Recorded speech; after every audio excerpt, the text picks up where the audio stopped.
Walls are bound to crumble and to the floor the spears will fall. I've been made and sealed with love, but time to battle, I'll fight them all. I felt the whips and remember chains, but my sword has been forged by my father's flames. Fight your fears and heal your pain, and victory will be in your name. I used to be weak, but I'm not weak no more. I found the strength of my ancestors deep down in my African core. I used to be frightened, I'm not afraid no more. The Father blessed me with the heart of a lion and a warrior soul. So no weapon that form against I shall not prevail. And no man that rise against I, that war they shall never win. 'Cause I will conquer, oh I will conquer, yes I will conquer them.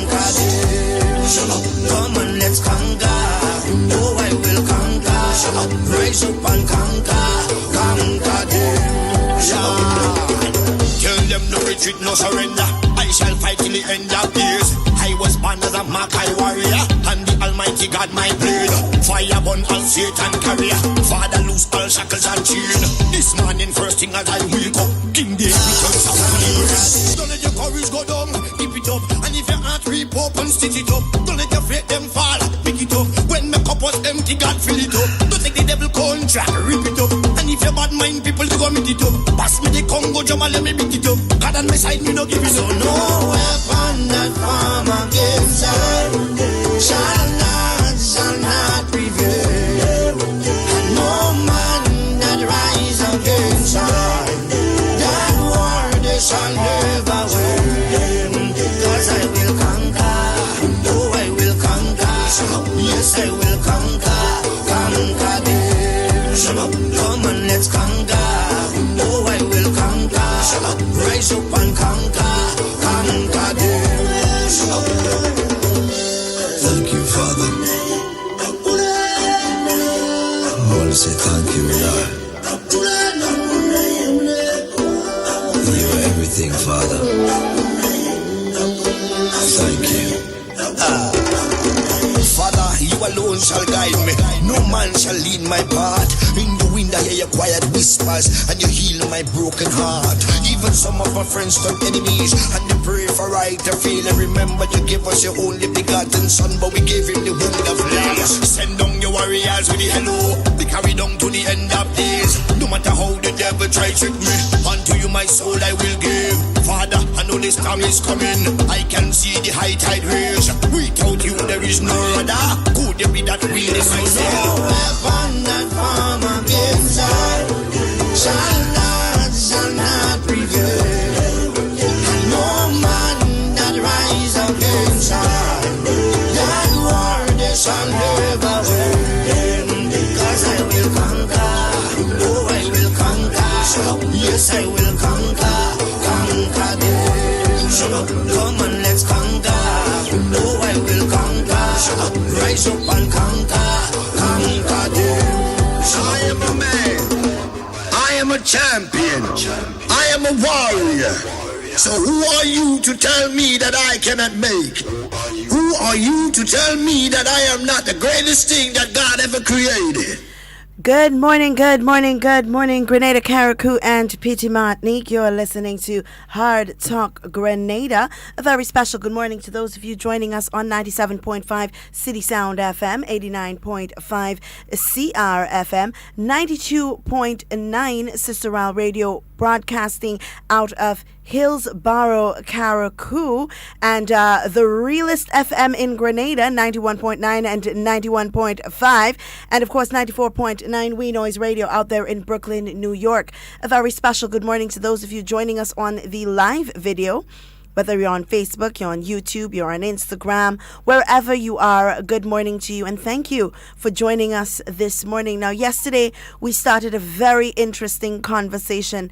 And to continue this conversation with me, I have in studio none other than Mr. Roland Bola. Good morning, Mr. Bola. Good morning to you, Miss Duncan. Good morning, of course, to all those who are listening out there, whether you are a fan or not. Yesterday we started, as you correctly said, a conversation that I believe needs to continue today. It's a conversation that some people are for, some people are against, but we need to speak out. We need to say how we feel about it. And, I look forward to a very interactive program today.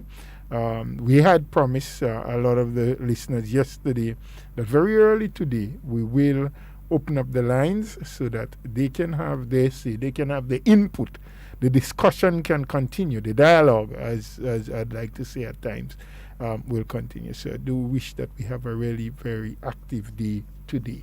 Thank you. All right. Now, Mr. Bola, as promised yesterday, we're going to play that clip from the Honorable Senator who gave a very nice piece, a nice deliberation on the things that are happening now as it relates to COVID-19.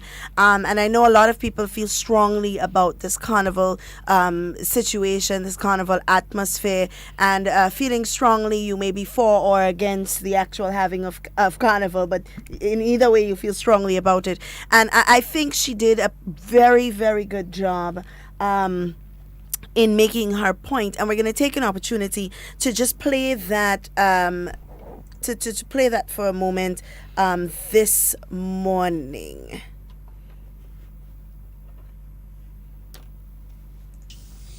And Mr. President, in this year, more than any other in recent times, Grenadians have had to adapt to this new normal, as we like to say. We have had our liberties restricted, we have had our hygienic practices scrutinized, and it is not a desirable state of affairs, but for the time being, Mr. President, it is necessary. And our government has shown a deep understanding of the importance of adapting in times of crises. We have seen it during Ivan, we have seen it during the economic crisis, and now we have seen it during this pandemic. However, Mr. President, these successes have had the unfortunate effect of allowing a spirit of complacency to creep in. Many of us, and unfortunately those in positions of power and influence, have been laboring under the illusion that we are out of the woods. But nothing could be further from the truth, Mr. President. We have seen, for example, with our neighbors to the north in the Bahamas, when they reopened their ports of entry, there was an immediate surge in cases, and thus their ports had to be shut down once again. So the prospect for an onslaught of new imported cases, especially with the imminent reopening of our ports, is a very real one. Therefore, it is crucial that we inculcate in our people a spirit of serenity and self-restraint. We hear a lot about the 1918 Spanish flu, which claimed the lives of millions of people. And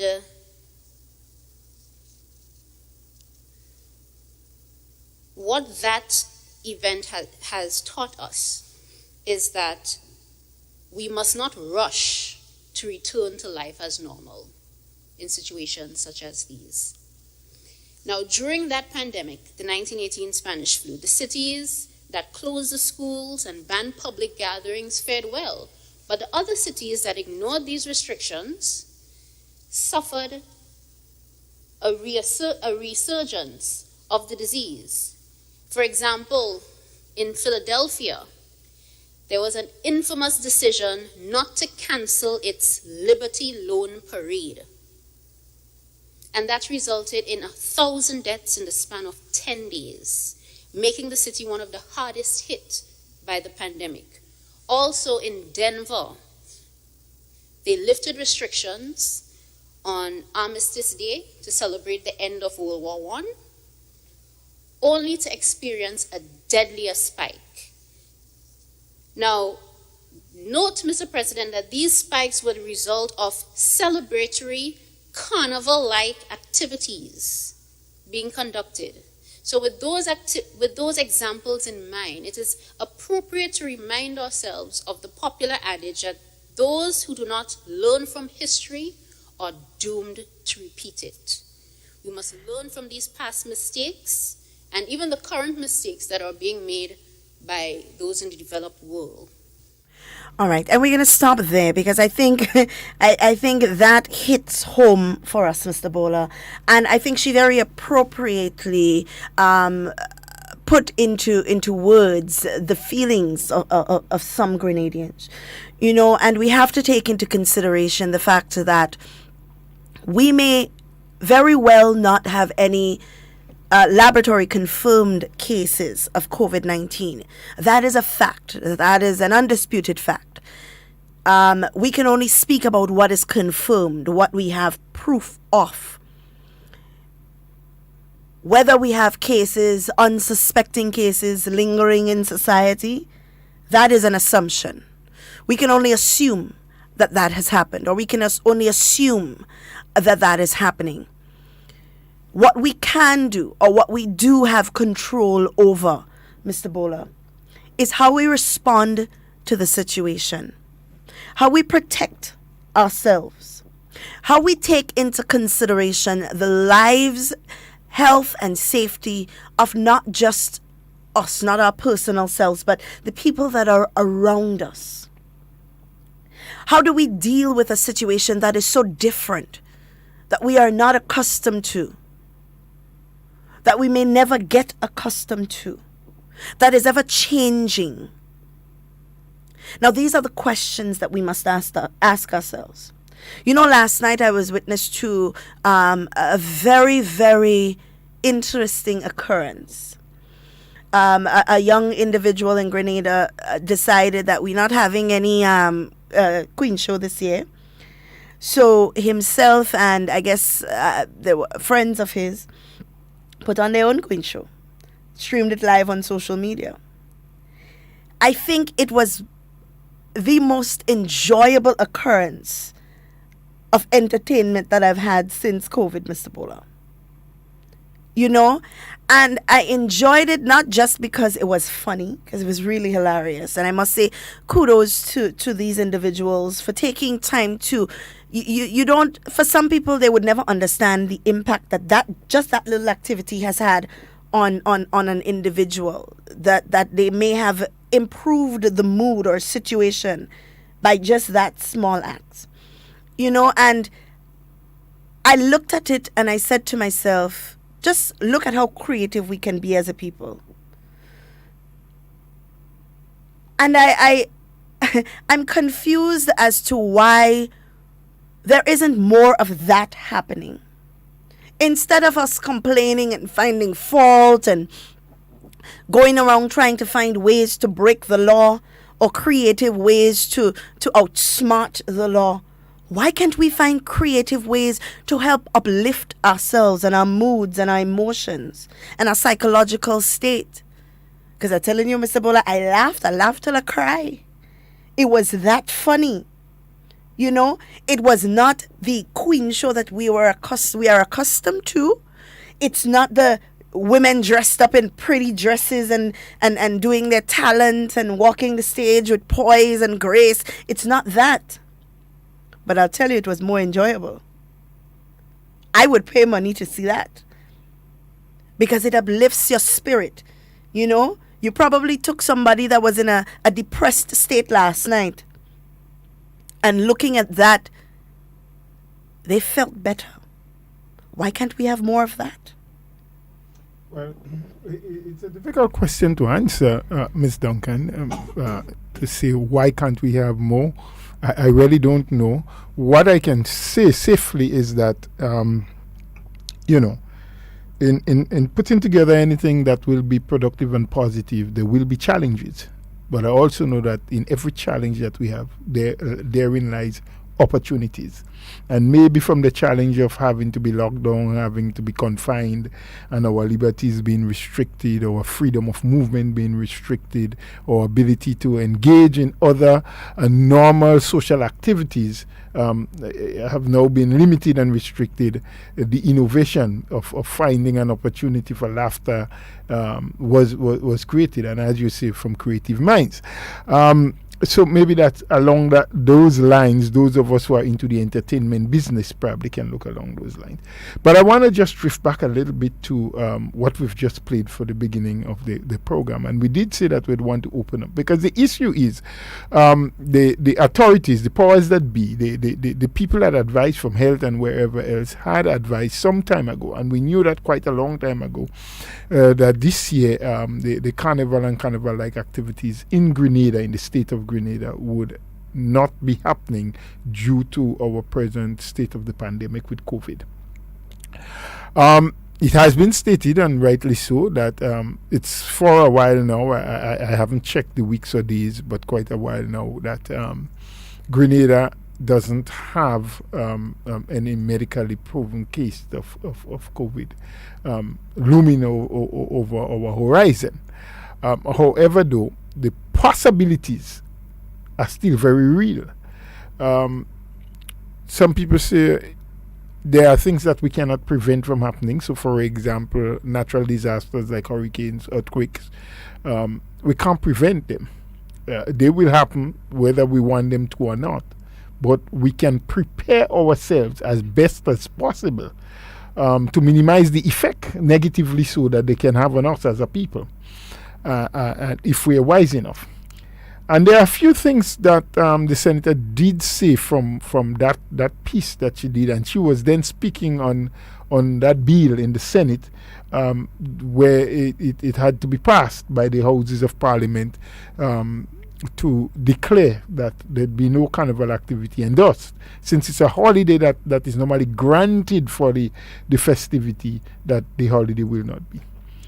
And she reminded us, quite wisely so too, of that pandemic that was about 100 years ago, in 1918, thereabout, when there was what was called the Spanish flu. Very much like COVID, a flu-like symptom, different in their ways, and that the societies, the people who felt that, hey, we didn't have it. And she made a reference of two particular areas that is Senator Williams did. Philadelphia, where they decided, that it was good, it was safe. There's nothing to worry about now, We've been through the worst of that. And they went on to have that Liberty Day parade. What happened? Subsequently, a resurgence of the pandemic. 1,000 people in 10 days. If you want to average it out, 100 deaths per day for the next 10 days. One of the hardest hit areas. Thousands and thousands of deaths emanated as a result of people just dropping their guard, thinking, look, we can't leave that parade for another year, we have to do it this year. Similar thing in Denver. They wanted to celebrate. They felt that it was impossible to skip the celebration of World War, for a day. Skip it? No. Let's do it. We are seeing a similar trend taking place here in our country. And we want to appeal to the better judgment of our people. Let us not be repeaters of history in a negative way. If we need to repeat history, we must repeat it for positive reasons. We must repeat it for good, for all people. We cannot forget where we came from. Yeah. There's some people who talk about the successes we have had thus far, and that is true. But those successes didn't just come like that. The ability to beat and fight COVID so far took a lot from a lot of people. Some people whom some of us don't even know and may never know. Doctors, nurses, frontline workers, people when we were inside during the height of it, and trying to keep ourselves as safe as possible. When everyone around us was crying out that the government should lock down port and don't allow anybody to come in, they were out there dealing with the active patients, ensuring that there was not community spread, making sure that they check everyone who was in contact with those who have contracted it. They put their life and that of the family on risk. Are we now prepared as a people to be so ungrateful to say, listen, that doesn't matter, you just did your job. Yeah. So it is my time now to have fun and risk that chance of a resurgence of the disease. I mean, it is in St. Vincent now as we speak. We know, as was mentioned by another person, how porous our borders are. Of course, the Coast Guard is doing an excellent job, as far as I am reliably informed. We must remember, just a couple of weeks ago, they had to run down and eventually somewhere down in the Belmont Pandy area caught 2 or 3 individuals who came here on a sailboat out of Trinidad, where the pandemic is as well. Yeah. You know, very active cases there. And they have community spread. And they have community spread in Trinidad. And these people try to slip in under the radar and not go through the regular processes that they should go through, where they could be checked and quarantined and tested. They try to slip in. Yeah. Thankfully, the police was very alert. The Coast Guard was up in arms. Do we know for a fact that others aren't? And I'm not saying they are. But there is a strong possibility that they can. What if somebody slipped through the islands, came from St. Vincent, down the islands, Union Island, Petit Martinique, and got to Grenada, Carriacou? We don't know. And we hope that that is not the case. But we can always prevent the possibility of a resurgence, a second outbreak. I mean, around the world it's happening. The Bahamas, close to us, just under Florida, they were the first. Very early, opened up their borders, started having in flight, because they are basically a tourist-based economy. They need the tourism to in order to get by. But pretty soon after they did, they had to go back on lockdown. They had to, because they saw a resurgence that they had to fight to control. In Jamaica, we are seeing rising numbers. In Trinidad, there is community spread. In St. Vincent, after they thought they were cleared, they have found that people coming in.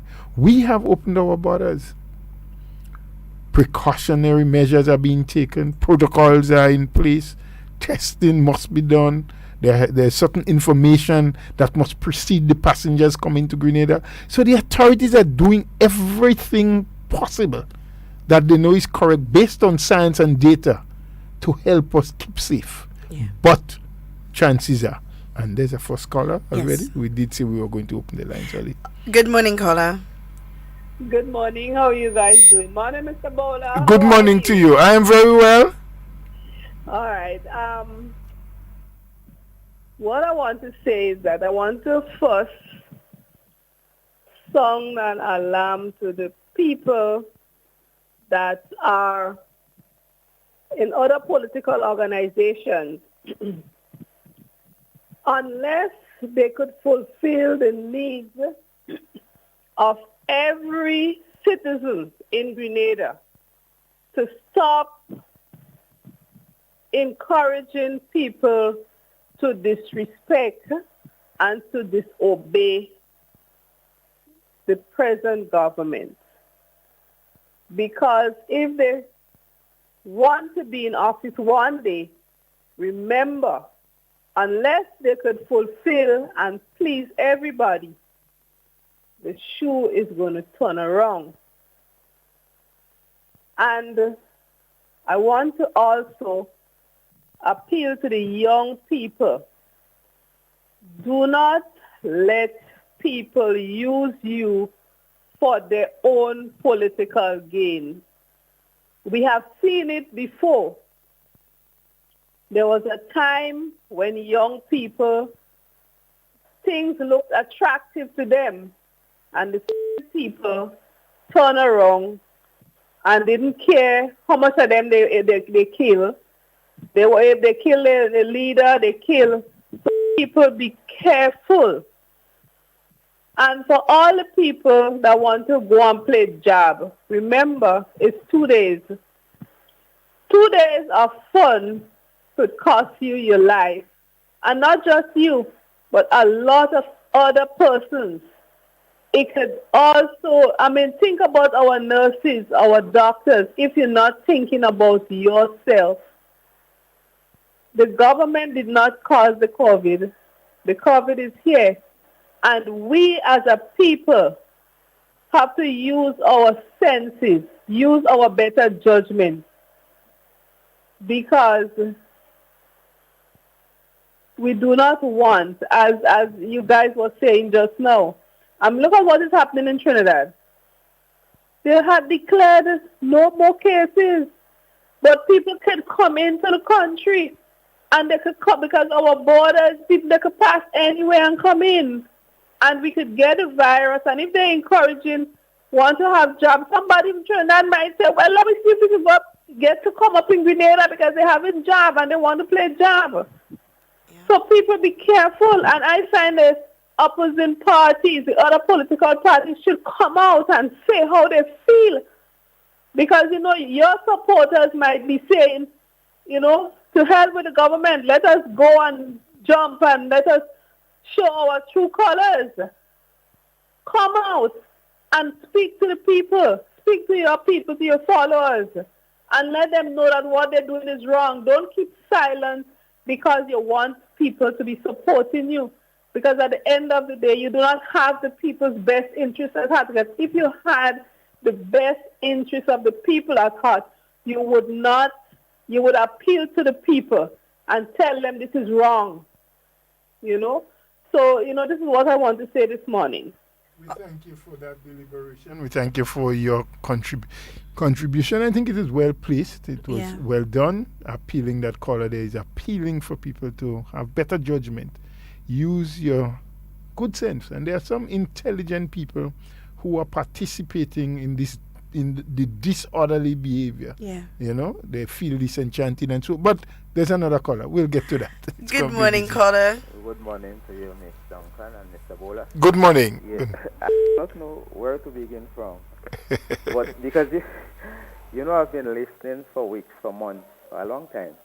And in fact, I've been trying to get on some of these other programs, apart from Hard Talk. And I've not been able to get through. But as I said, I don't know how to begin. Because when I look at the politics of convenience, and how some people would jump on any bandwagon, regardless of the cost, to make political mileage. It gets to me. It makes me a bit agitated, I just cannot understand it.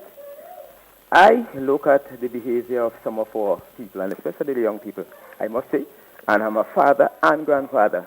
I have children and grandchildren, and I love them very much. But I often would admonish that we have to behave, or they have to behave responsibly. We cannot. I am responsible, and my children are responsible for the children. So these are young adults, young children, whose understanding is not like theirs or not like ours. So we need to guide them and so on and so forth. But I cannot understand how an adults who have children, would be behaving like children, like little children, and people have to talk to them, and they feel, well, they have no responsibility. Somebody else is responsible for them, so that if they do something foolish, they would turn around and to blame somebody else.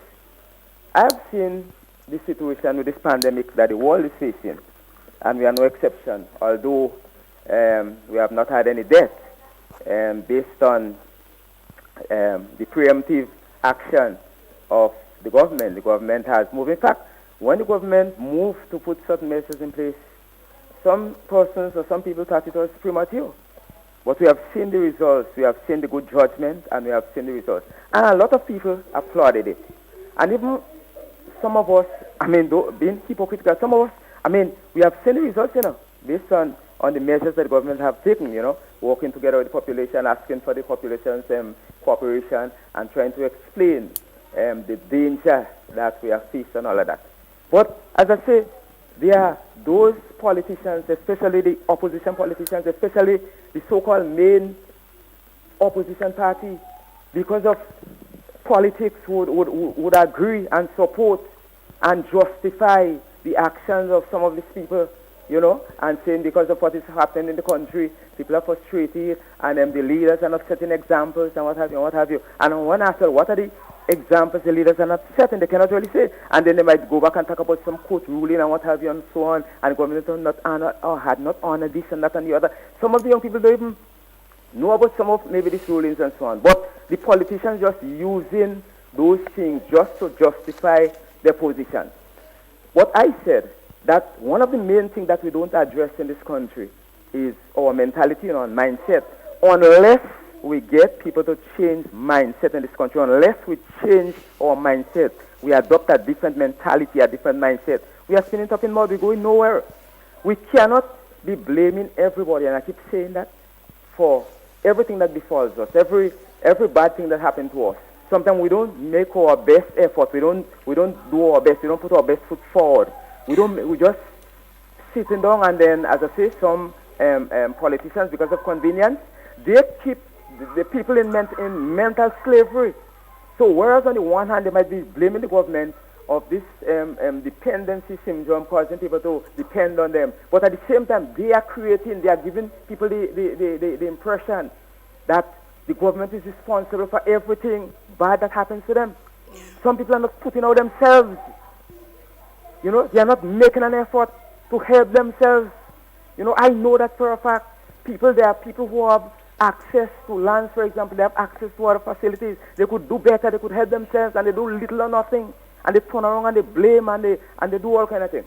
But I want to appeal to my people in general, and in particular the young people, to refrain from the carnival-like activities as the Royal Grenadier Police Force and the Ministry of Health and the government would have been constantly appealing. And yesterday I heard an adult on one of the radio stations that said is the national radio station call and was speaking to the host and was saying, an adult, not a child, she doesn't understand what is meant when the police say do not get involved or engage in carnival-like activities. She doesn't understand. She wants the police to explain. Can you imagine it? But maybe she just doesn't understand. Do you believe that person really?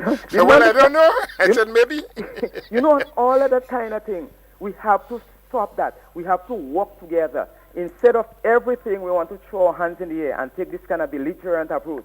We want to fight with the government. We want to do this. We want to do that. And those who are giving the impression and encouraging that, if they get into office by magic, by a miracle, I know they will be handicapped. They cannot do anything. It has been proven over and over again. We have to work together, work with the government. I'm not saying that in some cases consultations should not take place. But I believe on major issues, consultations could take place. But you think that the government would have to consult on every issue? The people would have elected the government. And the government has a responsibility. And I don't believe the government would do any foolish things, take decisions that are anti-people, anti-people, and so on. Like, for example, and I cannot live without talking about this deceitful group of lawyers, members of the so-called Bar Association. And they're giving people the impression that they're interested in justice. They're interested in the pocket, not really in justice. I remember when when that I can remember the specific name of the bill in respect to child sexual abuse and domestic violence, and I don't know I can't remember the specific name of the bill. Yes. When that bill was drafted, copy of that draft was sent to the Bar Association, right, from the AG's office for feedback. Instead of giving feedback, they went public and making a whole uproar because the intention is to form in trouble, cause trouble on earth. So when that happens, when you have lawlessness, they have work. Because these so-called criminal lawyers and so on and so forth. I'm not saying that lawyers do not have the place in the society, but they too join in, they jump on the bandwagon, and they're encouraging lawlessness in the country. And we need to, young people and our people in general, because a lot of adults, and I say it again, because remember, we cannot leave the responsibility of the training of our children and grandchildren to politicians or to the government or to somebody Very else. true. We don't take responsibility. Yeah. And some of the defiance that we see, the defiant behavior is a result of we not taking responsibility. We want somebody else on the television or social media, whatever, and the radio to train our people and so on. You know, I have a lot more to say about it. Yes, we want to thank you because we are hoping today to have quite a few callers. So thank you so much. You said more than a lot, and we're grateful. Continue in the future to give us your contribution. And we're just going to appeal to people as they continue to call because we know people want to speak. Let's try to keep it to the point, keep it short so we can give the opportunity to as many people as possible. Yeah, we have another call on the line. Good morning. Ms. Duncan. Hi, good How morning. everything? Great, thank you. Mr. Buller and Ms. Duncan, I ask myself a question. As people who call themselves leaders, what example are you setting for the young people who you consider who say that they are the future of tomorrow? When you're encouraging them to disobey authority, if you call yourself a leader is someone that's there to protect and to serve and to see that the young people do what is right. Well, caller, let me pause you there for a moment, Yeah. because to be honest, a leader is actually somebody who influences a group of people towards the achievement of a common goal. Yeah. So that leader could be a leader for good or a leader for bad. So what we really need to do is appeal to the leaders to be leaders for good or for positive change. Yeah, for positive change. Right?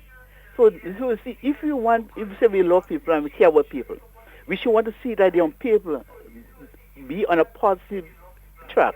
A track that they will grow and bring development to the society. Not to encourage them to be disobedient to authority.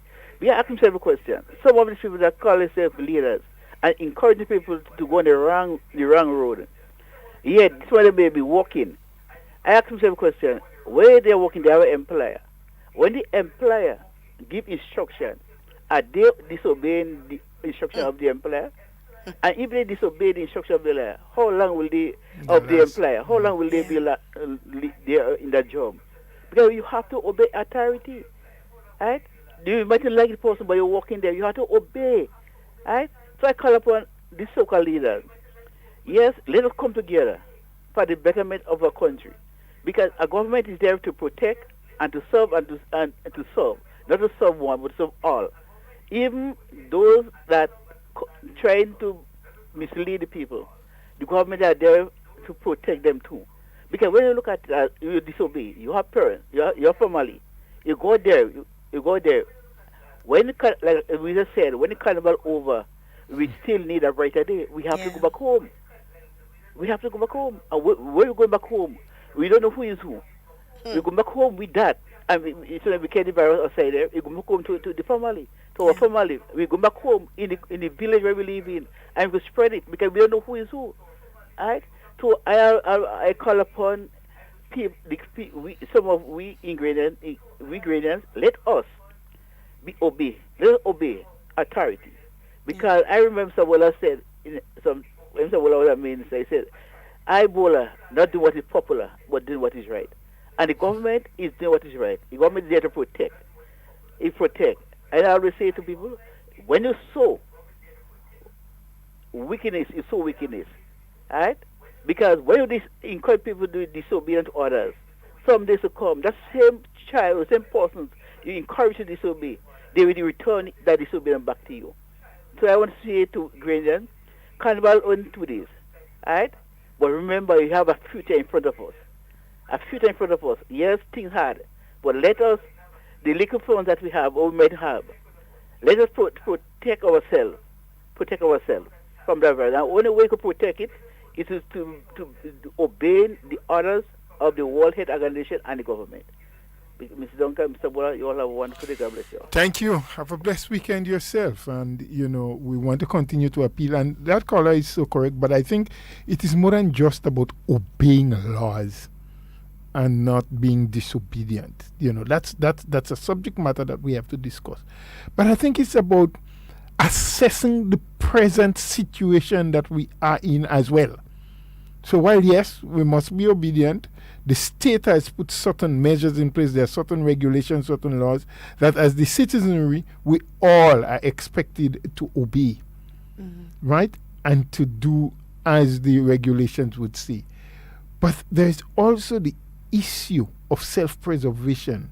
There's also the issue of being conscious of our present day and present time and present situation. It is not the normal time like last year carnival or year before or the carnival for the year before. It is a time when there is a pandemic, and pandemic means a sickness that is world over everywhere. It's not just something that we can say is confined to Grenada or confined to the USA or confined to Trinidad or confined to... I mean, in Europe, they are now looking in many countries in Europe at a second phase of lockdown. Spain and different places, they're looking at that. Australia, they have now increased the charges, and they charge on the spot now in Australia if you're not wearing a mask, if you're not social distancing, because they are recognizing the implications. And I mean, we have been speaking about the possible health effects that it may have if you're going into this job and you jump in and you get exposed to someone, you don't know who it may be that may have the virus and be able to spread it. Yes?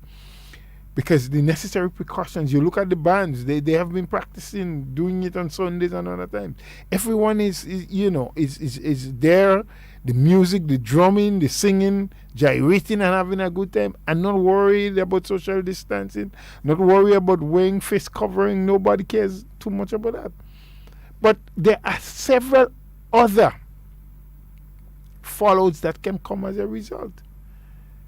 I mean, even the president of the Senate, we spoke, and yesterday I attempted to dive into that, but time didn't permit, when we spoke recently about the effects of our vegetable vendors and the farmers, that we're seeing oversupply of a lot of vegetables. Yeah. Because part of the reason, maybe yes, with COVID and the lockdown and people not being able to go to the regular jobs, and so probably give an opportunity to spend a little more time doing some gardening. Mm-hmm. That can be one of the possibilities.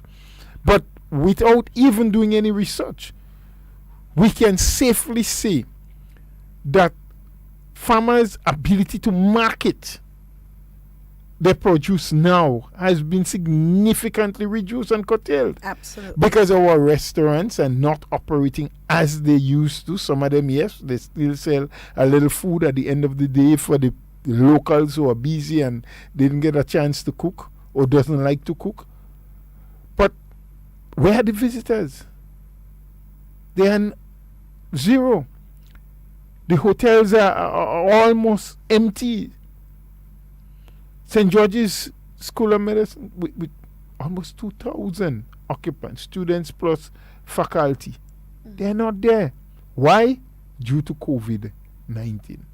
Yeah. Now, if there is a resurgence of that, what it means is our lockdown, the closing of our borders, curfew or the requirement for us to stay indoors would have to be reintroduced and probably extended. It means a further setback for Grenadians at every level. I mean, let's face it, the administration has been trying. We don't have to agree with them. We don't have to support them. There are many people who work in the public service that don't necessarily support the present party that is in office. But they were able to get their salary month by month since the lockdown started up until this day. Yeah. The government has made it public that at this time, the revenues that are being collected are 50% or less than what has been budgeted for what they are expecting to finance and support the plans and programs that was laid out in the budget. In fact, just yesterday, when the Honorable Oliver Joseph was on the postcard briefing, he did indicate that pretty soon government will have to do a revision of the 2020 budget. In other words, when late 2019, November, December, whenever the date was that the budget was presented to the country, there were certain targets that were set. Yeah. There were certain expectations. There were certain promises that was made. Now, what is going to happen is because due to COVID, the lockdown, the lack of economic activities, the fact that our tourism sector has gone to zero, some of our export produce, we have lost a market and the ability to sell some of them. All of these things coupled together has put us now in a position where the government of the day is not collecting as much as they expected to or they were prepared to.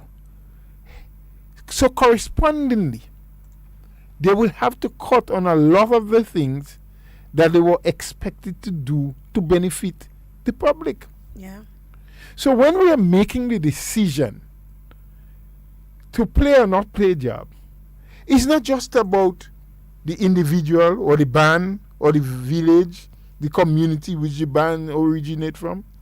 It's not just about, well, young people have been on lockdown for so long and they are now frustrated and they need a way to vent. And that may well be a case. But we also have to take into consideration the many other possibilities that may be derived from our actions. We cannot be myopic in our view of this situation. We cannot just say, what we need, we jab. We don't care what you say. We don't care what you do. We just can't, as responsible Grenadians, as people who are expecting our country to continue to move forward. And I'll continue the point after we take this call. Yeah. Hello.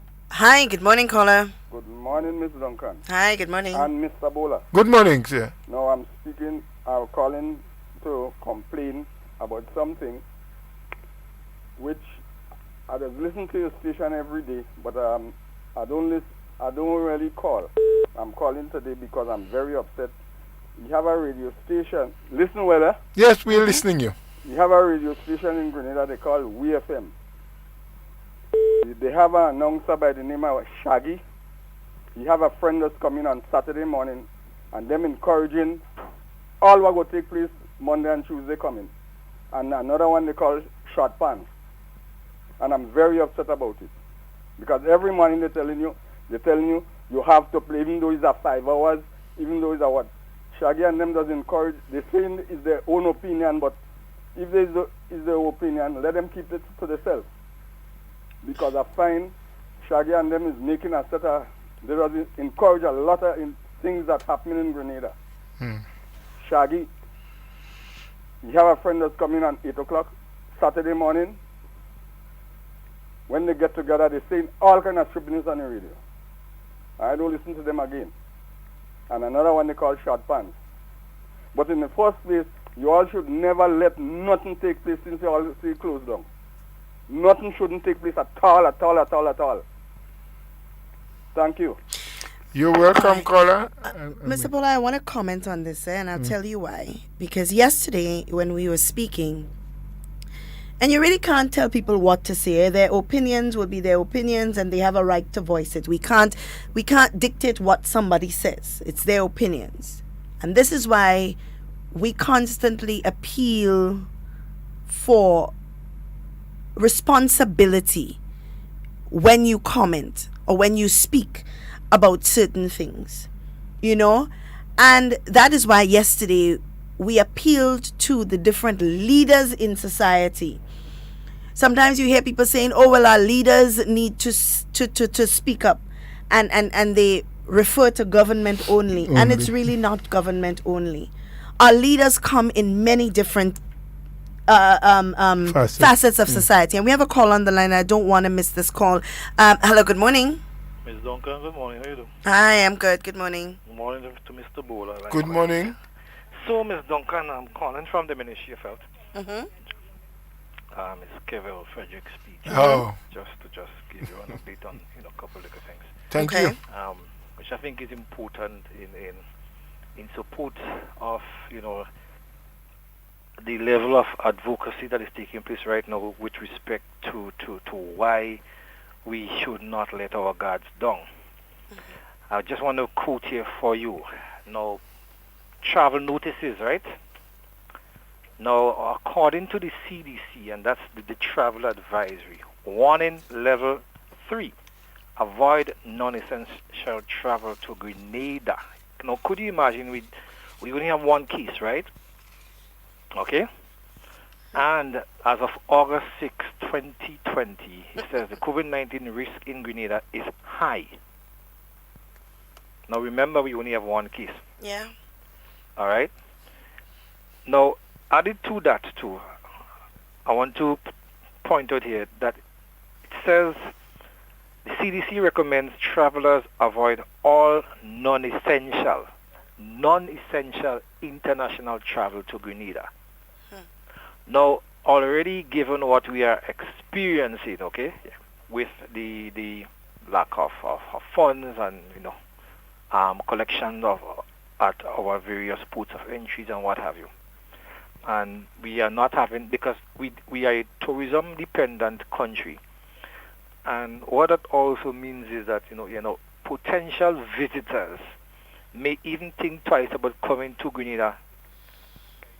I am wondering if the persons who are hell-bent on this so-called must-play jab, which I call nonsense, if they understand, the effects of that likewise, we need to put that into context. Because it also means that the longer we take, now in the eyes of the CDC and so on, because they are advising the international travelers, yes? Whereas we know what is taking place locally, we know that I would say we are good to go. But the mere fact that the Center for Disease Control and Prevention in Atlanta, the CDC, which is one of the world leading bodies where disease and so on are concerned, with a travel advisory warning or a travel notice like that up on the side, and you could go up right now and check it out. It is there for everyone. Maybe, Kevin, you can give that site, because you see sometimes when we speak like that, people think you are doing it only to create fear. But if you can state the site, they can go on to read it themselves. And that's what I just did. Yes, thanks. So if you go on the Centers for Disease Control and Prevention, which is the CDC site, and you could just type in Grenada in the search, you will see it come up. You will see the clinician view. You will see something like travel health notices. It says, be aware of current health issues in Grenada. Learn how to protect yourself. Warning level 3, avoid non-essential travel. And it is in red. It says, and that is dated August 6, 2020, which means that was when? So I need not say no more on that. So persons need to understand what we are dealing with here, and the long-term implications that can arise from us being negligent, from us being irresponsible, and I would also say selfish. Yeah. While I am on that, Ms. Duncan and Mr. Bowler, to put all of what we are seeing here into context, and I'm trying and be very, very humble this morning when I see that, because when I speak, some people tend to think that I am emotional and those who cannot digest facts always look for the easiest way out, saying that you are unprofessional and what have you, which really and truly doesn't really bother me, but I'm going to say this here.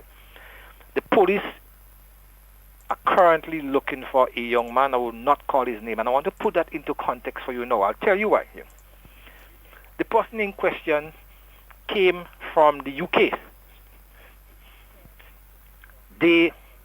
I personally believe here, that they deliberately misled us into thinking that they came from Barbados. They were supposed to go into quarantine.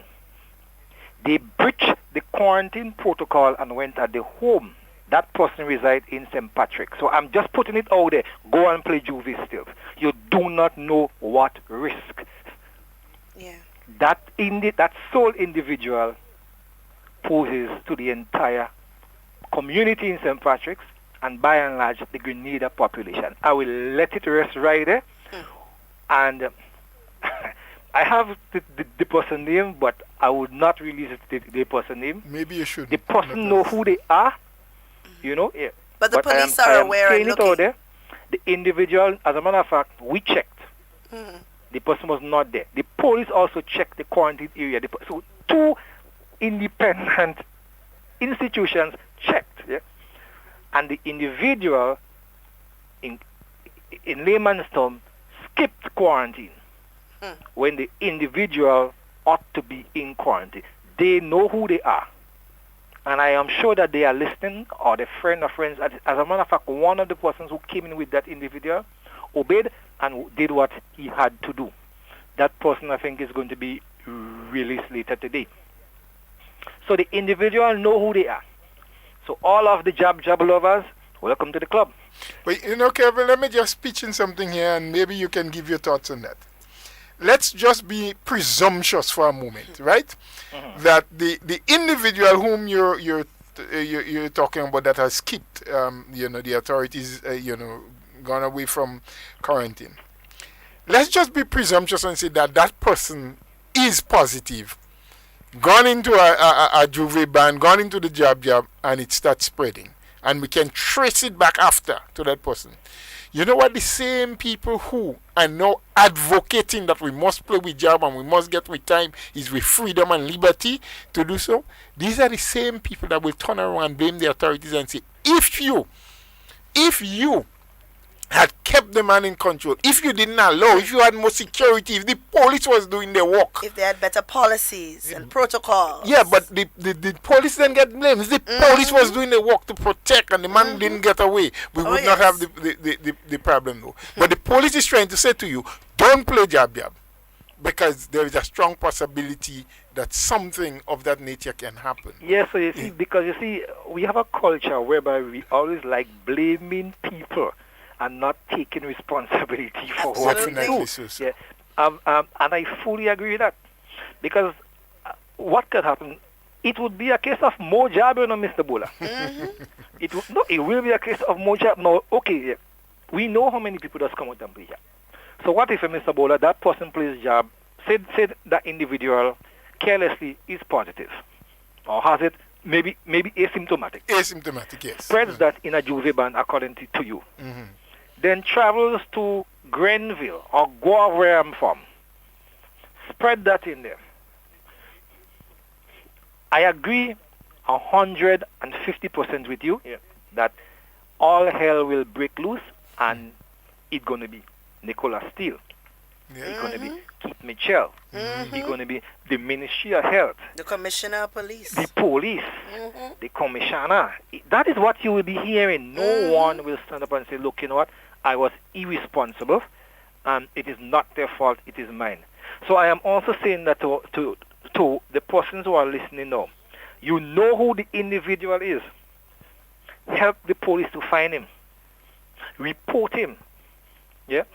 Help. And as a matter of fact, this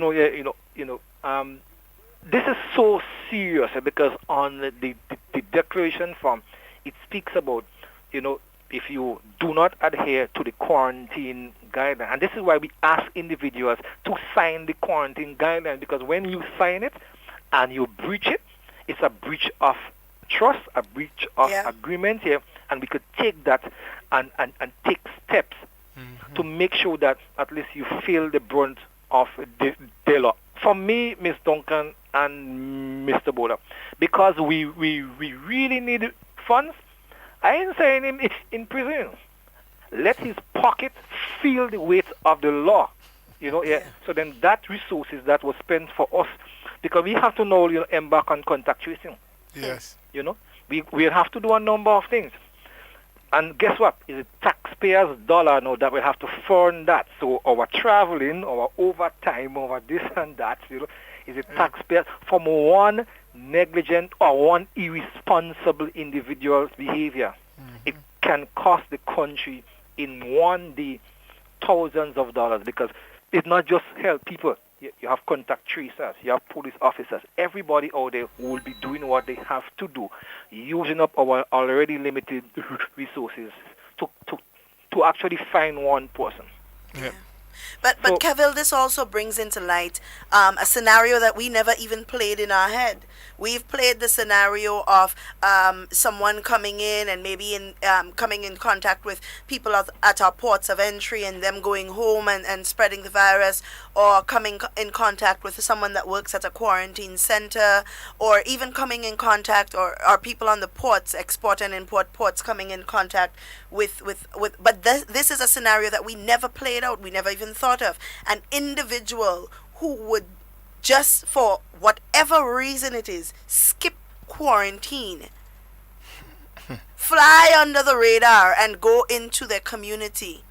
This is something, and who gets the blame in this situation? Because I know, since you've spoken about it, those keyboard bajan, as we call them, they already start putting together how they're going to spin this and how they're going to turn it and blame government and say, well, government should have paid more attention too.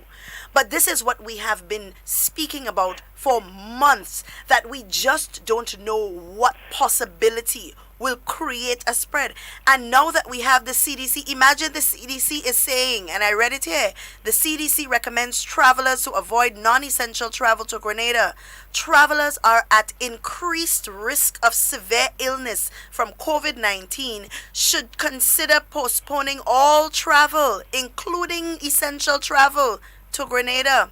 COVID risk in Grenada is high. But the CDC is not in the U.S. Yeah. I mean, I had to ask myself, Kevin, out loud, because imagine what's happening in the U.S. at this present time. So, Mr. Bula, that's why I said, let us, as a small island state, put that into perspective, because you have hundreds of thousands, And could you imagine, we have one. But I think we need to actually, protect our own here and ask ourselves, does a couple hours of fun, right? What? Yes. What? A lifetime of pain. We need to really balance that scale. It's like they say justice is blind, but I think right now, now, as individuals, we are not blind. I really and sincerely believe that, most of our jab lovers, most of our revelers and so on, they have understanding and they could reason, And I would say, let's say again, I am very much involved in tour carnival, right? I work with a number of DM promoters. I was telling somebody this morning that by now I would have had a couple of $1,000 in my bank account, because I work with a lot of promoters, right? And we would have events. I do stage management, I do event planning and management, I do bars, I do, a number of work. I am into promotions and entertainment. So I know what I'm talking. I know what the loss, is for me. But fine, what and miss me and pass me. But, by God's good grace, I know that next year, please the Lord, things will be a lot better, and it could be bigger and better next year, so we don't have to, sacrifice our lives, just by, going out there for, like 2 hours a jump up. It does not really make any sense at all. Not even common sense. Yes. It doesn't make no sense at all. I just want to pitch in something here, because, Kevin, I was about diving into that just when you called. We were speaking, someone called just before you was talking about disobedient to law and authority and so on. And I was trying to expand on it and saying that it is just more than that. It is more than just you being defiant to the authority. It is more than just you not being too concerned about your own health and wellness and that of your family. But I was looking at the bigger picture, and maybe from your point of view, you can touch on it because you've been involved in Carnival. If the issue was just about money, I think the government would know that not having Carnival this year is hurting the government's pocket, I believe, more than anybody else. Because last year, there were over, I think, I heard the report sometime, 15 or so thousand visitors or what have you.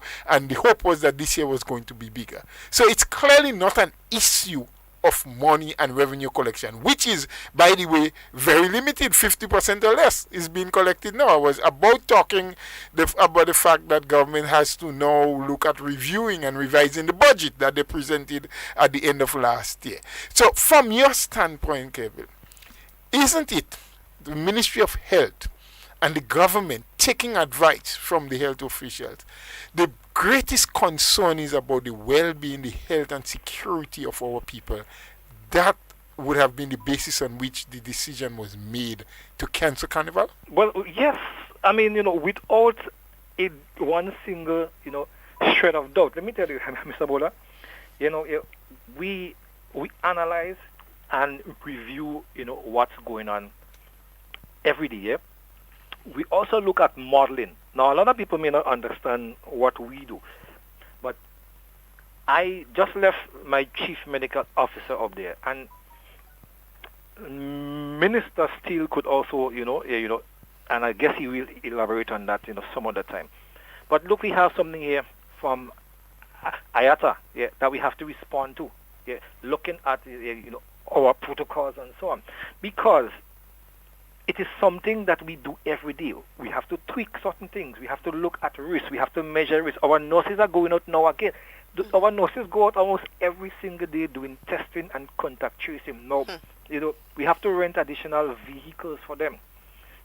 So it's not just about us, because one person said to me, that it is the nurse's job. Yes, it is our job. And so too, part of our job means that giving the right advice. Part of our job also means, listen, we need to say to our decision makers, this is going to put us at risk if we do that. It is better we sacrifice this and do not go down that road. And Mr. Bola, that's what we do every day. We participate in online meetings, in-house meetings. We have different task forces still set up, working wrong the clock to get those things going. Now, so for example, I meet with CAFA on our regional health communications network every single day. It is our mandate. And likewise, Mr. Bola, what people are failing to realize is this. Whereas we have COVID, we still have things like yellow fever to deal with. Yeah. We are in the rainy season. We still have things like dengue to deal with. Could you imagine somebody getting one bout of yellow fever, dengue, and COVID? What is going to happen? And as we speak, our rabies vaccination campaign has started. So if you also come down with that, what is going to happen? Then who do you turn around and blame? Yes. Do you turn around and say, well, it's the ministry? There's a whole I'm saying that your health is your wealth. Yeah. But we also go one step further. Your health is your responsibility. Yeah. And it is the ministry's priority. So you have to be responsible, and when you take responsible action, we are going to put measures in place that we think is of importance to safeguard your health and well-being. It's not about us, as a ministry. It is about Grenada, because that is what we are charged to do. That is our responsibility. Now, for example, I could have kept silent and hold the information. I don't must come and say that. Yeah. Because I know I am not going and jump up and, my relatives and them ain't going and jump up. So we say, well, we're safe. But we do not know who we may interact with down the road tomorrow. So that's why I am appealing, yes, to all those out there. It's only a few hours you will get jumping up. Nothing more. It's not even 24 hours. Yeah. So, just relax yourself for now. Cool yourself for now. and we're going to jump off next year, praise the Lord, do 1 million songs on COVID, and rest happy. Yeah? We could do a lot more songs on meat. So Kevin, I realize that you kind of want to wind down. Yeah, but because just I must go down to the airport shortly. Right, good. But what I want you to do in just a few seconds, 30 seconds or so, I want you to really say something that appeals to those of our people, especially the young ones, the youthful ones, who are hell-bent on, doesn't matter what you see, jab, we have to play. Just say something that will make them understand. I mean, you've said a lot already, but in 30 seconds or so, something that will hit them. I sincerely would like to appeal to all those out there, yes, that we have one thing in common, is that we are all Grenadians, we are peaceful people, we are educated people, we are a hospitable people, right? But at the same time, notwithstanding the fact that we all enjoy and love our freedoms, we must look at the bigger picture. God gave people 10 talents, right? And in that biblical story, one man had his talent. He went and he hid it. The man who had 10, he went and he replicated that. And you know what God said when he came back? So we could actually go there, and take a look at that, take a page from that. But I'll go one step to Mr. Bola.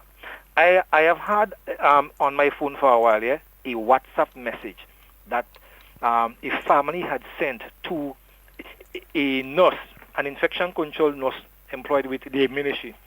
After that family saw what their relative went through from COVID, they couldn't visit. How he was breathing. I have a video of a disabled man being taken out of the ambulance. He had tested positive for COVID and he had to go into isolation. Yeah, the man could have barely walked and he was on oxygen. You understand? And his condition is just a disabled man because I think he had some stroke or something. So and as a result of that, he had this disability in walking. And I saw that man. I saw a young person likewise, battling under COVID, just battling. I mean, and the fear of it, it had touched me to the very core. I am going to say this again. Friends or enemies or acquaintances, whatever you are, please avoid from making that mistake. It's a simple mistake, but not all mistakes, not all mistakes has the same consequences. The consequences associated with COVID-19, the end result is death. We have seen freezer trucks. We have seen mass graves.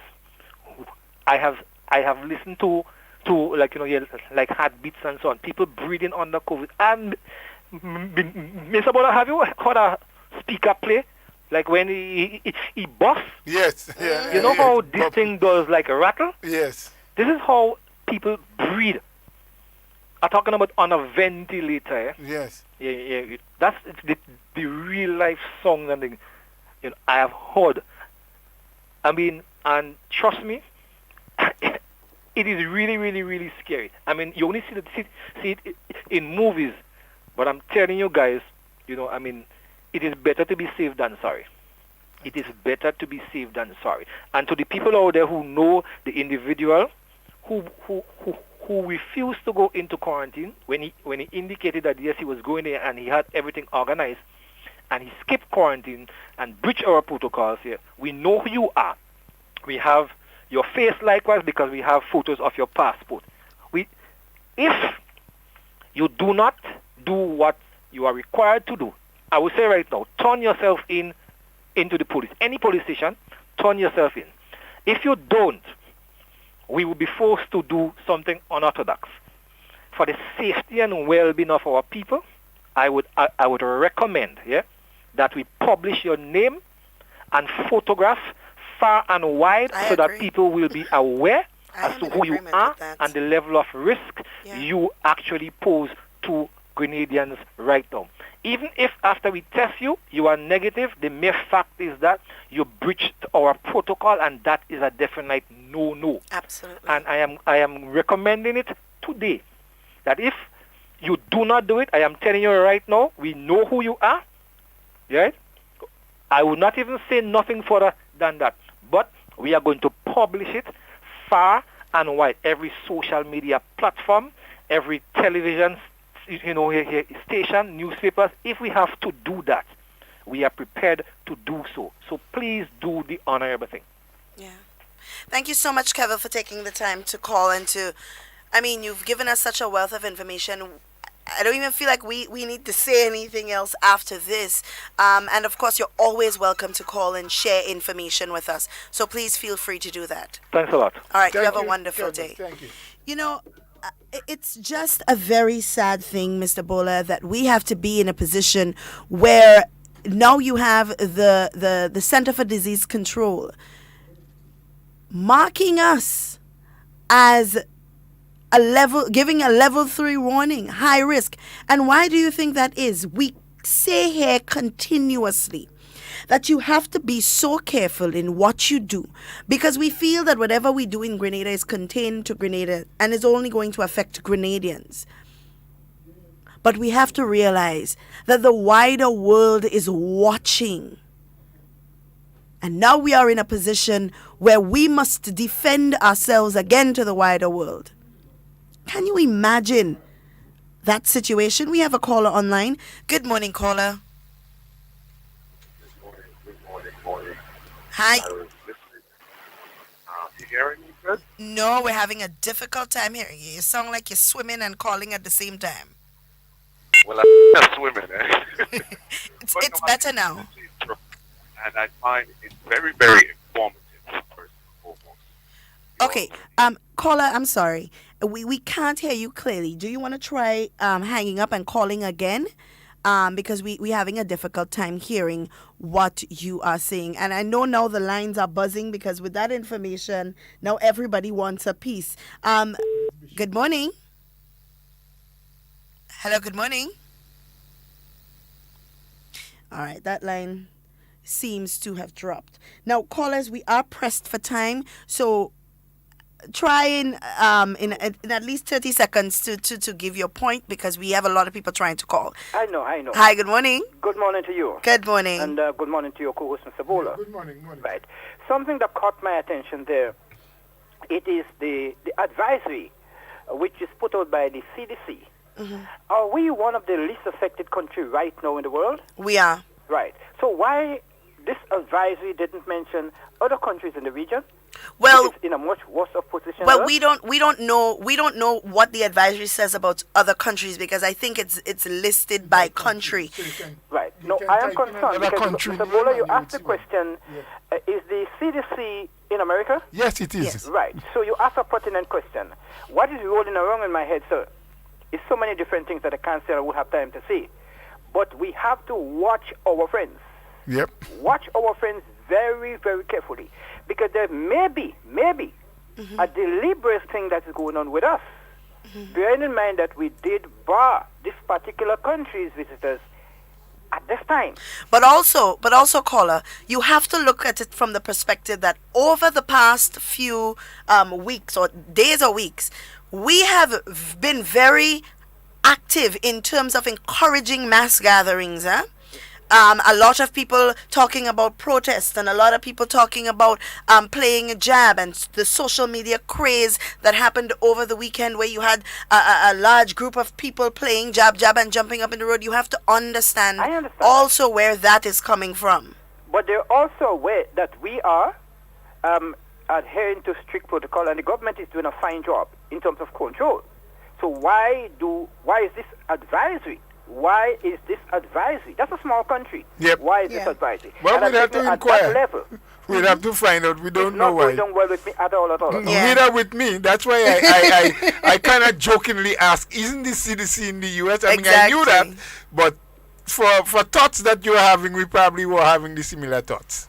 Thank you, sir. Have a great day. You have a blessed one yourself. Mr. Bola, we have a call on the WhatsApp. Hello.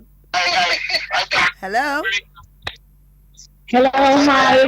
Hi, I'm sorry, can you lower the volume in your background? We're having a lot of feedback here. Okay. I sent you a text saying that the Grenada that the CDC could be referring to might be Mississippi, Grenada, Mississippi. Right, and not Grenada, West Indies. So could you check that out? Right, I responded to you. It is actually Grenada in the Caribbean because they also have listed our Ministry of Health in Grenada, our Ministry of Foreign Affairs, and they have our map big and bold on the screen. Okay, because I was wondering why they would say it's one of the places when we have no COVID there. Yeah. So, okay. Because I know I get a lot of things that says Grenada, Mississippi, and it's, in the States. So, all right. Thank you so much, my dear. Welcome. Thank you. You're welcome. Mr. Bola, we have, I don't even know which one to take. We have so many coming in. Let's take this one here. Hello, good morning. Good morning. Good morning, Sister Duncan. Good morning, Brother Bola. Good morning. Okay, Brother Bola, because Sister Duncan, I don't know if she's born yet. But Brother Bola, because we grew up as you during the revolution. Do you think under the revolution and the government take that decision and say no carnival without hear anybody talking or demonstrating or going out and speak against that? Maybe not. It was a different era. Maybe not at all. It could be what era? Grenadians only could rule under gun. Because when Gary said no jab jab, what Dolan said, and he was a minister, he said yes jab jab.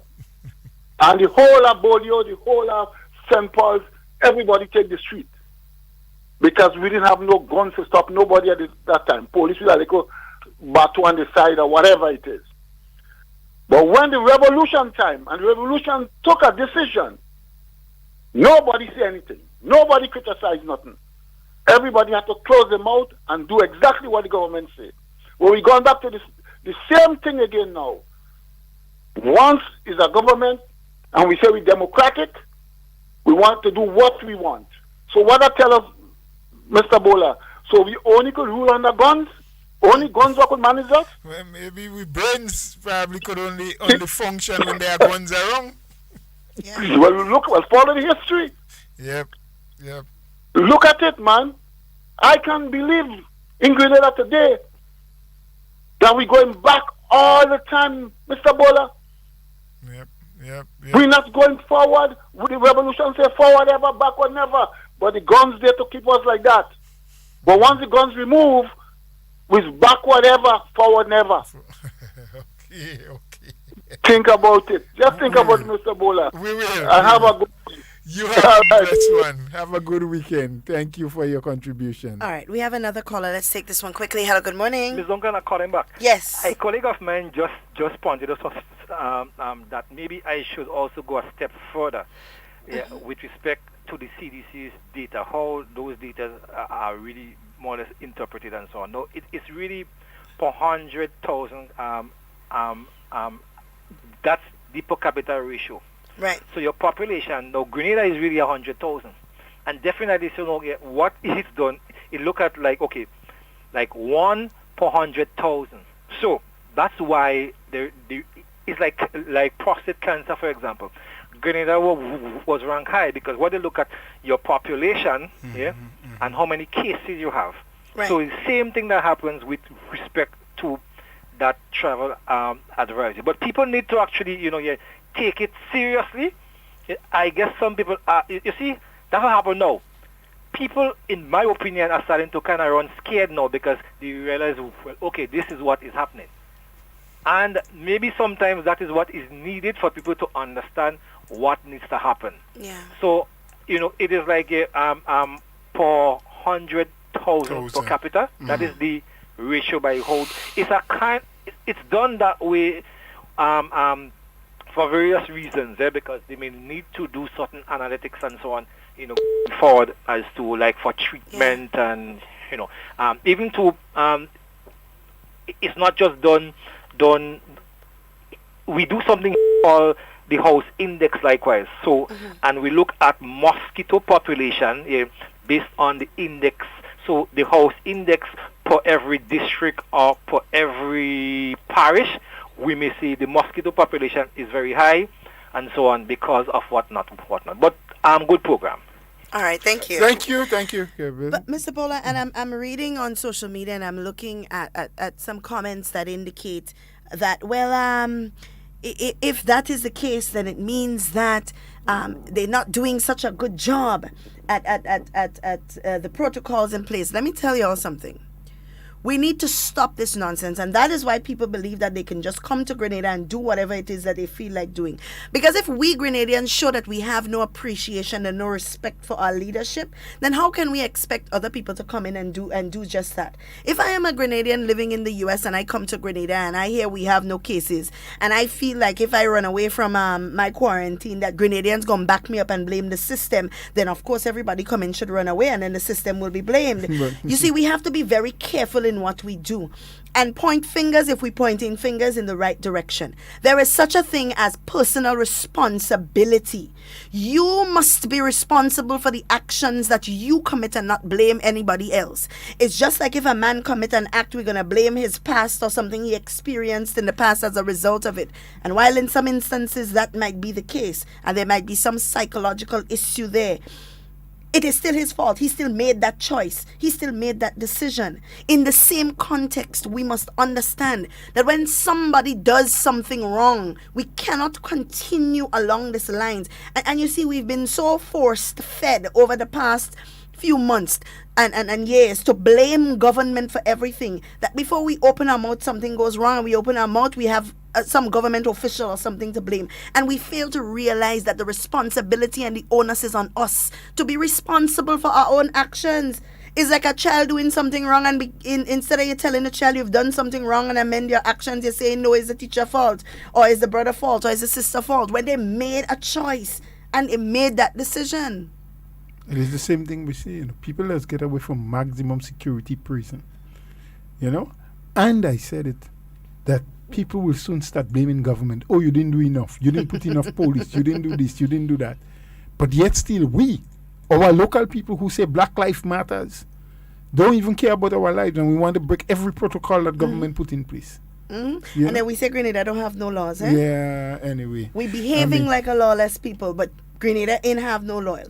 And now we're gonna go and ask police to be stricter and have more security in these areas of quarantine, when we ourselves are the one that's saying that they are inadequate to do their jobs. So we're speaking from both sides of our mouth. No. Some things are correct depending on who does it, and it's wrong depending on who does it. The same thing, It could be correct and it could be wrong, because we have to use the brains that God has given to us. And somebody earlier on made the point that we have an overseas call and I want us to take it. So hold your point, hold it. Hello, good morning. Good morning.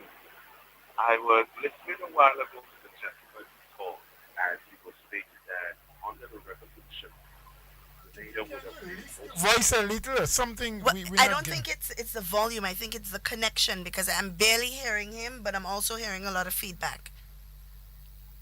Sorry about the feedback. I think it's the electronical systems around where I am right now. Okay, but you got a little bit louder there now with that second vote. The gentleman that called, and he was talking about this couldn't happen during the revolution. He needs to understand that during the revolution, what worked then would never work now. Grenadians are very aware people. I think Grenadians themselves, I wouldn't say all, but a lot of the less fortunate Grenadians, which is probably more of the population than the fortunate ones, are about tired. They're tired of the government. They're tired of being misinformed. They're tired of being lied to. They're tired of seeing their country being robbed, basically, of opportunities and finances that it should have, that it's not having. And I think that is why the government is now in turn having this problem they're having, where people don't seem to want to listen to your government minister. Not that I blame them to an extent, because how do you say, you're supposed to lead by example.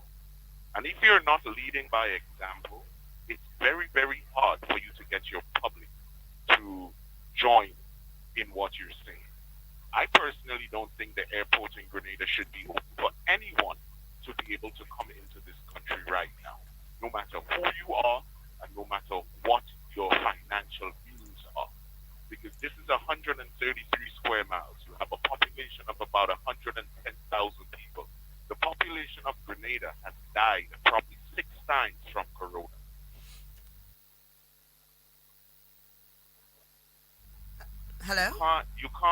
can't say, okay, it's okay enough for you to come in and you quarantine people. Look, like the guy said, somebody escaped the quarantine and he's supposed to be on a 14-day quarantine.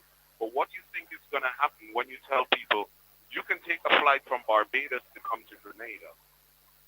But Barbados accepts flights from many other places come here to Grenada. Kind of bricky, are you? There are a lot of people who want to play jab right now, but I'm sure the way the information is being disseminated, the accuracy to the I'm sorry, caller. We seem to be having a lot of feedback. I don't know if it's your connection. I'm not sure what it is, but you're gonna have to try calling us again because we're not hearing you. I don't know what the problem with the connection is. But Mr. Bola, I want us to pay very close attention to what is being fed to the population, and as I said, leaders in our society is anybody who holds an influence. You know, a pastor, a lawyer, a doctor, a teacher, a politician, anything like that. These people hold an influence. Media workers, radio personalities. You guys have influence on the actions of people in society, and therefore, with that, you have a responsibility to ensure that the message you send out there doesn't cause chaos and confusion. You know, and I keep hearing people saying, oh, well, the revolution was a different time. But you still have some of the same opposition politicians talking about, oh, well, the revolution and we should revolt because we come from a revolutionary state and we are the island of conflict and all of that. Now, when you preach these things, what do you think you are breeding into our young people? That everything must be chaos and everything must be confusion. And in order to get where we want to be, we have to rebel and we have to riot. And in order to get answers, we have to... How can you do something like that and not expect this kind of behavior that you're getting now? Now, I hear some people saying, oh, well, you need strong leadership from government and you need to lead by example. Well, what more example do you need than the policies that are being put in place? Than government emulating social distancing. They didn't want anyone in parliament because they had to do the social distancing. Everybody complained about how they're trying to hide things. You understand? Wearing of your masks. When you have people emulating these things, if you don't want to listen, how can you blame leadership for that? Well, you know, don't get too passionate. You know, cool it down. You're already not having carnival to exude those energies you're building up. So that's okay. I could go and dance it off. I don't have a problem with that. Great. Once you're dancing alone and you're social distancing, fine. There are a lot of ingredients in this pot. Yeah? There are a lot of things that we can go for or go against. And I think we need time to discuss all of what must get into this melting pot. Yeah. You know, we can point fingers and blame different individuals, different organizations, institutions, groups, be it government, churches, community organization, community leaders, for having brought us to that point where we are. Parents, you know, the school system, the education system. And I mean, we can dig deep, we can go far, we can go wide to say we are at this point because of XYZ.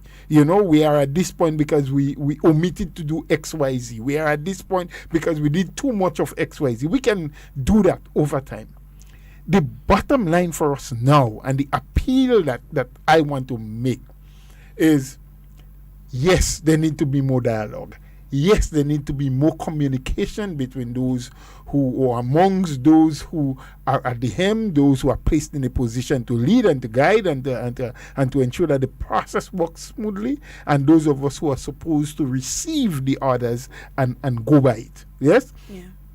Please, my appeal is, as people who are sensible, as young people who are virtuous, you are Grenada's wealth and resources presently and for the future. People like myself and others who are making appeal now won't be around forever, won't be able to sit on a program like this and talk to you forever. Many of you will be taking the places that we now hold over time. let us allow good sense to prevail. Let us restrain ourselves just for a moment. Let us count to reach 10 before we decide to be so defiant.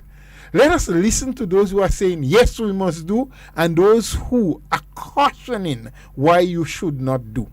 Yeah. And standing in the middle between go or not go, at that crossroad, you must use critical thinking. You must be sensible enough to understand and see what is happening all around us. You have knowledge of what has happened to us because there were people right here in Grenada who suffered from COVID. Thank God none died. Thank God none was so critically ill that they had to remain months in hospital like we're seeing in some places. In fact, there's a young lady from, and now the state in the US just slipped my mind, that had to even undergo a lung transfer. He was the first patient in the US. I don't know if he's the first in the world, but the first in the US to have received a lung transfer as a result of COVID. Yes? So we are hearing the stories, we are seeing, we are able to view. Communication of today is so much more easier than yesterday. I mean, it's at our fingertips. Things happen. There was this massive blast in Lebanon 2 days or so ago. The moment it happened, everybody around the world could have seen it, could have heard about it, read about it. So we know the impacts that COVID can have on us. We know the possibilities of how we can catch it. We know presently that there was only this last case that came in from the US. The person was well quarantined, so there's a great chance that there have not been any community transfer and so forth, and that is under control. But it can come from anywhere, anytime. It can come from someone slipping through the borders. It can come from someone, as we've just heard from the guy from the Ministry of Health, someone running away from quarantine. You know, we just cannot, people, take that chance to assemble out in mass, a mass of us, playing mass, without mass. It just doesn't make sense. It's not worth it. You have your entire life before you. We have time. We have a lot of time. God grant us that if we should live to reach 310 when we can play jab. I can't even finish the among the jab we can play again. So we don't really have to play jab this year. I want to really appeal to people out there. And some of us as leaders who are playing hide and seek with the truth, who are saying on one side of our mouth that we need to be careful and this and that, and on the other side of our mouth saying to them, go ahead and do what you want to do. They want to take away your liberty and your freedom. Remember that you cannot plant corn and reap potato. And you will not plant pumpkin. You will not plant pumpkin, and when you go to pick, you won't get tomatoes. Because what you sow is what you would reap. So be careful about the seeds that you sow today, because your harvest time may come around and you may be surprised at what you're harvesting. I mean, this is our country. It's a beautiful little country. We have freedom and democracy, the right to speak, the right to oppose, and of course, the right to make decisions that we think are best for us. But you have been advised now that the best decision is to desist from wanting to play this jab next Monday and Tuesday. I just want to, as we're coming to a close because time is running out, really appeal, because we have not spoken much about the police for this program so far. But I know that most of you, especially the leadership of the police, who has to plan and who has to, it's a constant work. It's like it's like a puzzle. You always have to be putting the pieces together because the calls coming, and you must know how to utilize your men. You may be under tremendous pressure.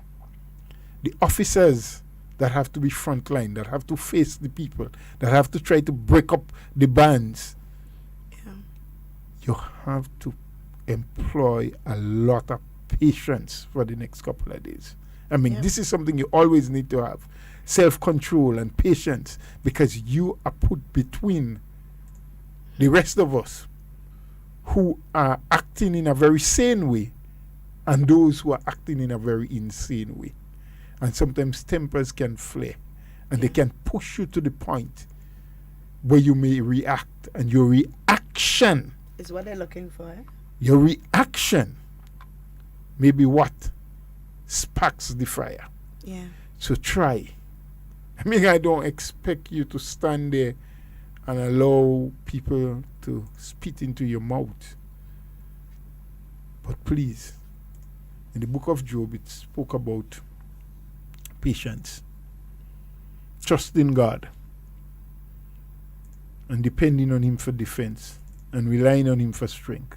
Yeah. Let us all as a people look at ourselves one more time. Before you put under the whole oil, this man, this woman, this parent or child, please think about what you're exposing yourself to, the rest of your family and your country. Please think about the implication and the long line of things that can happen as a result of you just being irresponsible for a couple of hours. Yeah. And let's make that decision to be responsible. And again, I appeal to the police. You have a job to do, but please be patient, be compassionate, and do not allow the emotions to lead you, but be led by your intelligence. Have a good weekend, every one of you. You know, I hope that we would have more time to be with you. But thank you. And I do hope that what was said here today would at least cause some of us to think a little more and to encourage others not to do a lot of what is being planned to do for this week coming. All right. Guys, and we have come to the end of our road. Remember, you have to stay tuned for the national report. But guys, I mean, as somebody rightly said, this should not even be a conversation that we're having. We would hope that good sense would prevail. We'd hope that everyone would gain a sense of responsibility. We would hope that before you do whatever it is you plan to do this weekend, you'd look back at your family members, look back at your friends, and think what the possibilities can be, and measure if it's worth it. Guys, it's been a pleasure speaking with you. In whatever you say and whatever you do, be safe, be secure. We always want to be talking with you. We don't ever want to be talking about you. Enjoy the remainder of your day and have a safe and responsible weekend. Stay tuned for the National Report.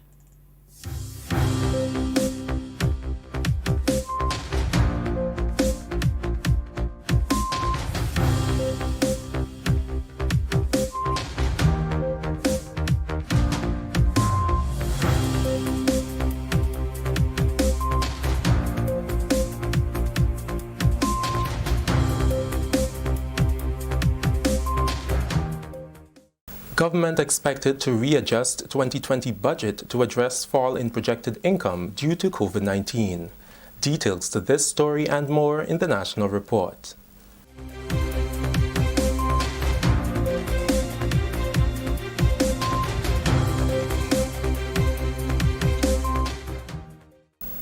Welcome back. With the details to the news for Thursday, August 6, 2020, I'm Delroy Lauzan.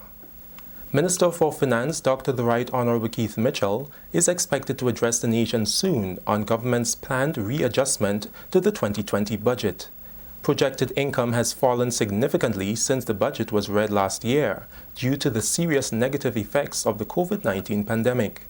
The closure of the country's ports, St. George's University, and hotels to help contain the spread of COVID-19 affected government's ability to collect revenue, with collection declining by almost 50%. Even in the face of these challenges, the government still continues its social programs and says there are no plans to cut those that target the vulnerable. The government has in fact increased spending on public sector investment programs to create more jobs as a way of reactivating the economy, which is at this time its main priority.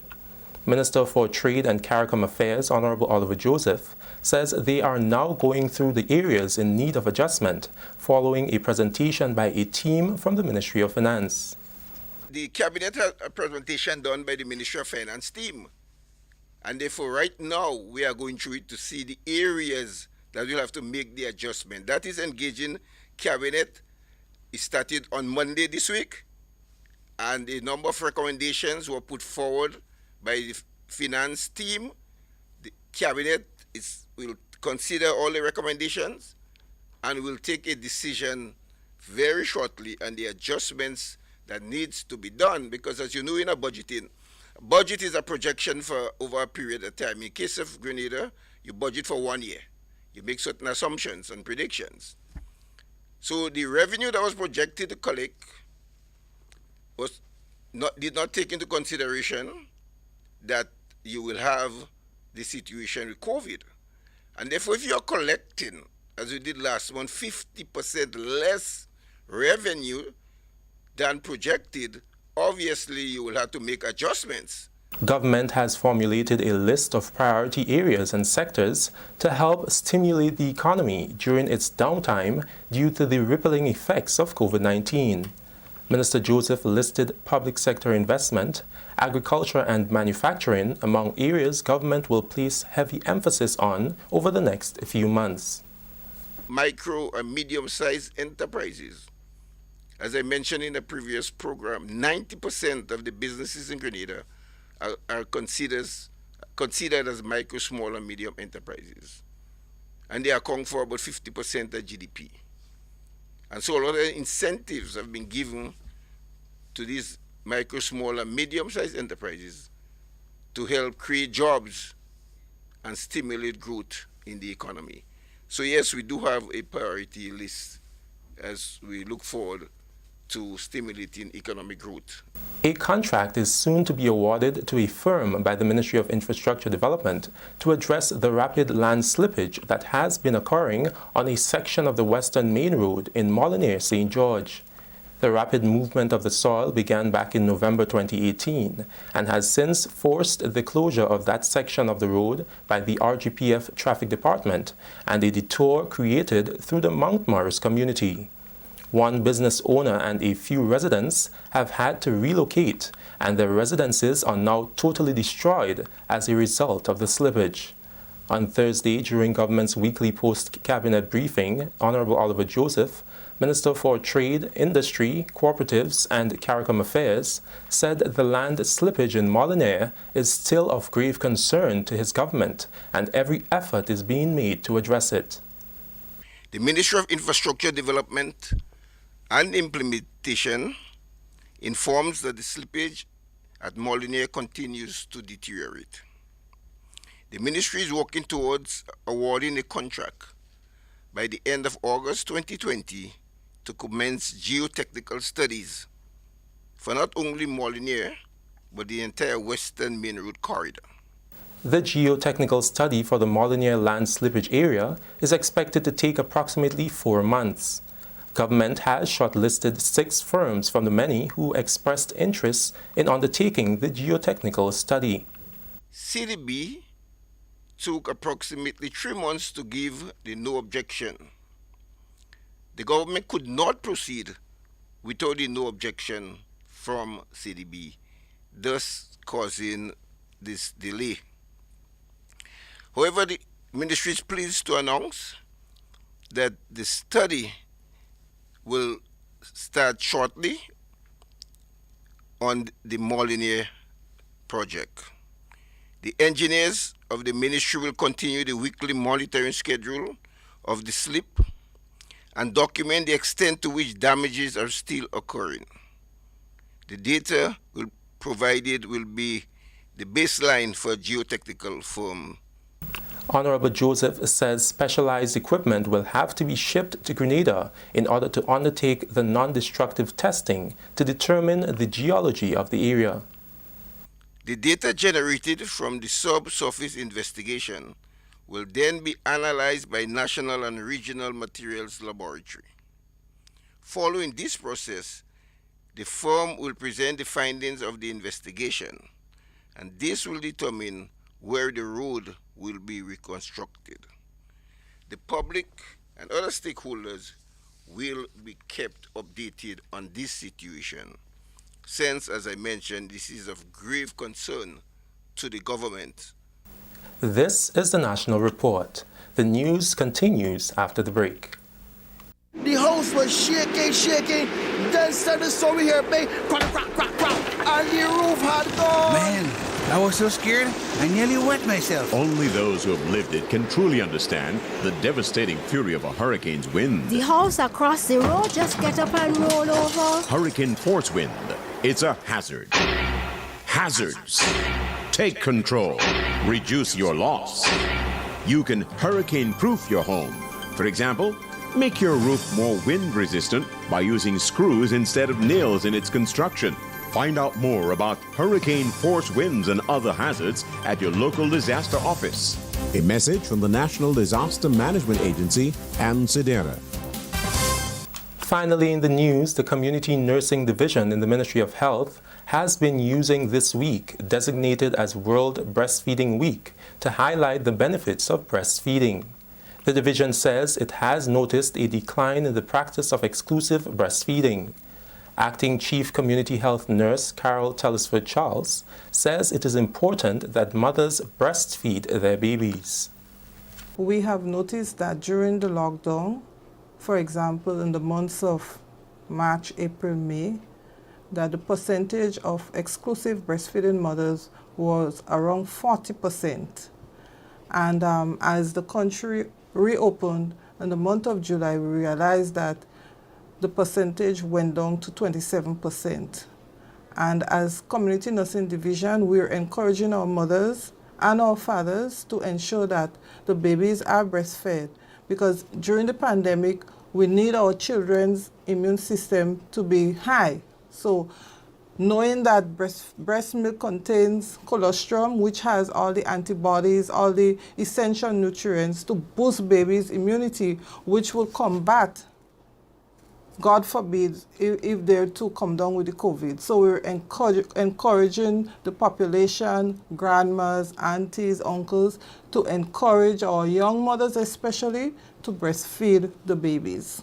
Activities for the week include presentation of tokens to breastfeeding mothers and media presentations. Mrs. Charles commends the government for its support to the health sector and, by extension, breastfeeding mothers. God gave us, that is God's nature, woman's nature, to breastfeed, right? And it's cheap. As a matter of fact, it's inexpensive because you don't have to purchase it, right? It's there, and once you get the support, and I must add here, our government has really supported us in that way. They have invested in our healthcare professionals in training. So last year we were awarded Baby Friendly, Hospital Baby Friendly, and a lot of investment in training all categories of healthcare, even to our cleaners, our pharmacists, our nurses, all and sundry, they were trained. So, you know, we want to applaud our ministry for investing in us in that way. That story concludes the news for Thursday, August 6, 2020. Recapping the headline, government expected to readjust 2020 budget to address a fall in projected income due to COVID-19. That's all from us here at the Government Information Service. On behalf of all who made this newscast possible, management and staff of the Government Information Service, I'm Delroy Lauzon, thanking you for joining us.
Stay up to date with all that's happening with the new National Party, NNP. Send us a message via text or WhatsApp on 405-8683 with your name, email, and constituency. Stay in the know with NNP. Get updated.